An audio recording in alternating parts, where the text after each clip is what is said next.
había que buscar un traductor para que pudiéramos leer el texto, y Diego Puig lo ha traducido directamente del neerlandés, como comentaste.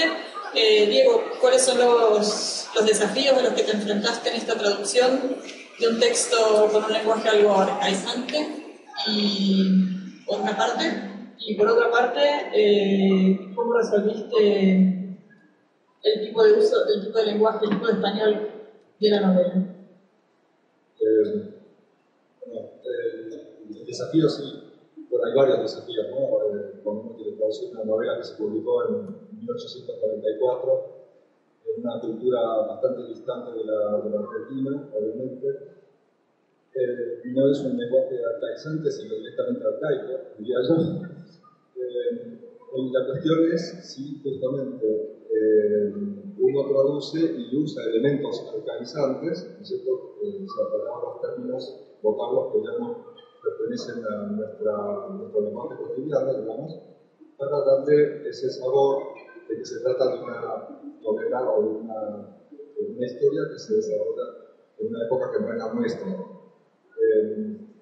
Pero como muy bien me hicieron saber los editores, ellos no querían una reproducción fiel del libro original, porque entonces yo tendría que haber escrito una novela, como reescrito, digamos, una novela en 2012 o 2013 con un lenguaje de 1890. Yo no soy capaz de hacer una cosa así, obviamente, habría salido cualquier cosa. Pero sí, como dije, poner de vez en cuando algún elemento que resulte un poco distinto de lo que nosotros hablamos cotidianamente. Yo hice una traducción, obviamente, como recién se dijo, directamente del holandés, ¿no? Neerlandés es la palabra oficial, el nombre oficial de la lengua. Como Julia también dijo, ellos no conocían el original holandés, porque habían leído la traducción de Coetzee, que era mucho más reciente, de 1875, 1975, perdón.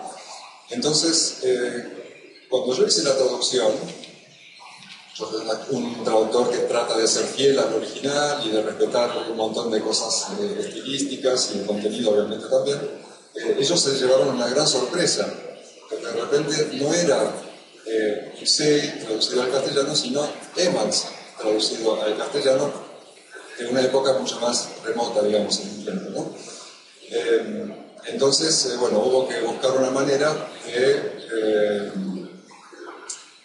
crear, sin cometer una infidelidad al autor original, sin tratar de crear un texto que fuera cautivante para un público contemporáneo, ¿no? Para jóvenes, no tan jóvenes, que viven hoy en día en la Argentina.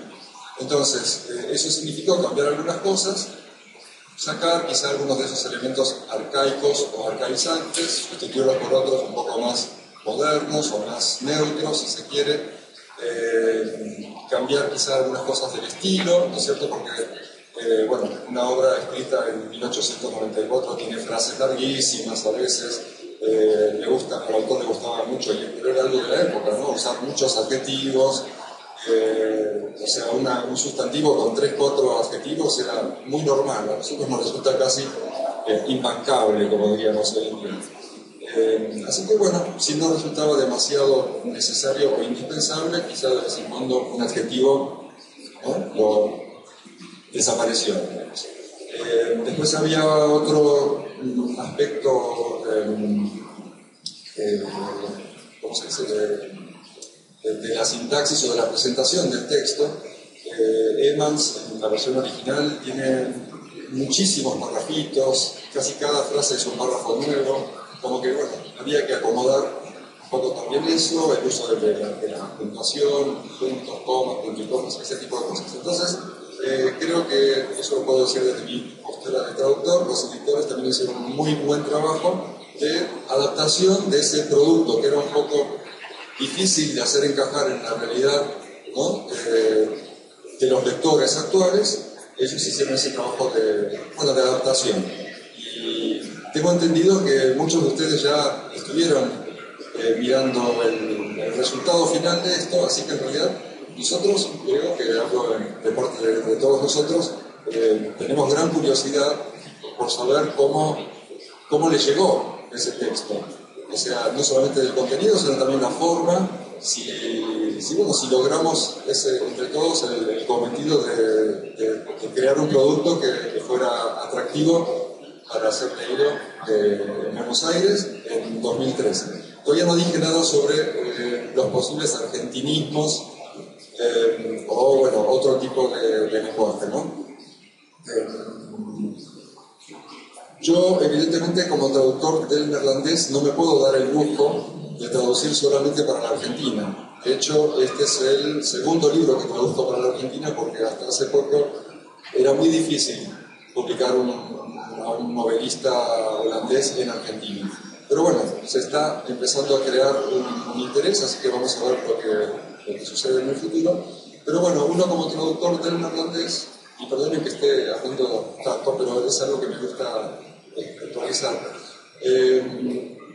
está más bien acostumbrado a usar un español tirando a neutro, entre comillas, o bueno, adaptarse a las exigencias que plantean en el mercado editorial español, ¿cierto? Ahora, en este caso, los editores querían un producto argentino, ¿cierto?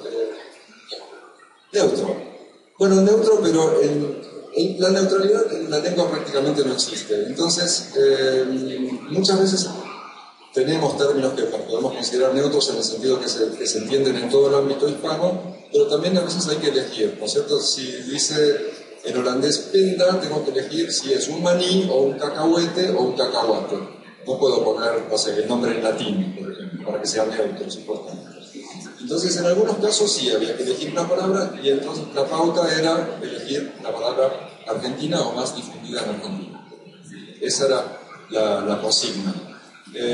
Y nuevamente, esas elecciones no eran tan frecuentes porque como es un texto con un nivel de lenguaje bastante elevado y la historia es más o menos, bueno, ya tiene su tiempo, o sea, no habla de cosas muy contemporáneas, sino que de repente sale una carroza, obviamente, o un tren de vapor, ese tipo de cosas que hoy en día no nos vamos a encontrar y no tenemos que cambiar de nombre. Eso facilita un poco la tarea.